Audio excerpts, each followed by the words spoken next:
બધા તરબૂચ ખાય છે પણ મેં ખાઈ લીધું છે. ચાલો તમે ખાવા. આ શું છે? મોતીનું બનાવ્યું છે. શું બનાવ્યું છે? દોરાનું આમ કરી.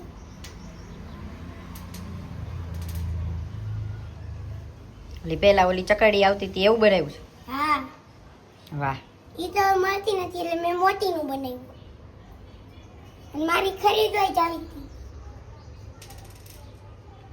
પ્રેક્ટિસ માટે રમવું. કેટલા થયા બેટા?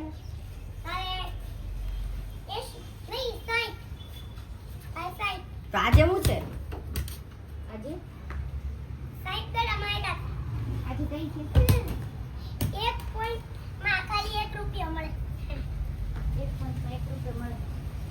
આજે ફાઇનલ? હા, રાત્રે જ અત્યારે. અત્યારે પ્રેક્ટિસ માટે રમવાનું.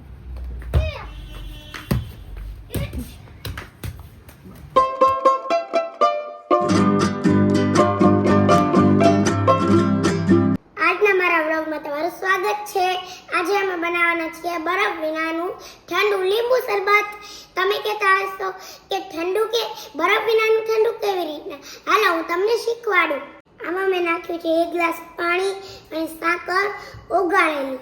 સાકર ઉનાળા આપણને ઠંડક આપે છે એટલે સાકર, નહીતર હું ખાંડ જ નાખે. હવે અને આમાં મારી પાસે છે થોડા ટકમરિયા, એ હું આમાં નાખીશ.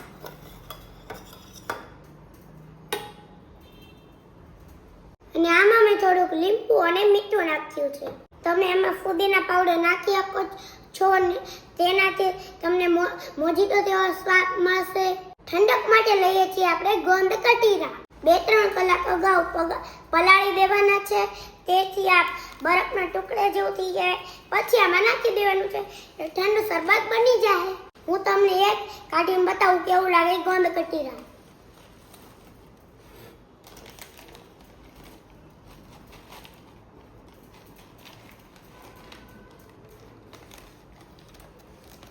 જો આવું આને પલાળી દેવાનું. જો હવારે મેં ગોંદ કટીરા પલાળ્યા હતા, જો આ થઈ ગયા આવા બરફના ટુકડા જેવું લાગે છે ને. મારી એક નાની ગ્લાસડી છે, એમાં હું કાઢી લઉં પણ ટેસ્ટ કરું.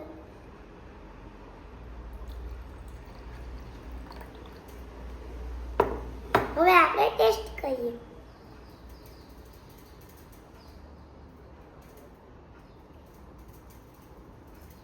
મસ્ત બન્યું છે. બાય. ગોંદ કટીરાથી પેટમાં જે તબિયત બગડેલી રહેતી હોય એ સારી થઈ જાય. ગેસ, કબજિયાત એવું બધું રહેતું હોય તો એ મટી જાય અને પેટમાં ઠંડક રહે. એના માટે બરફની માટે ગોંદ કટીરા વાપરો. મારો વ્લોગ ગમ્યો હોય તો લાઈક કરજો, શેર કરજો અને કમેન્ટ કરજો. Bye bye.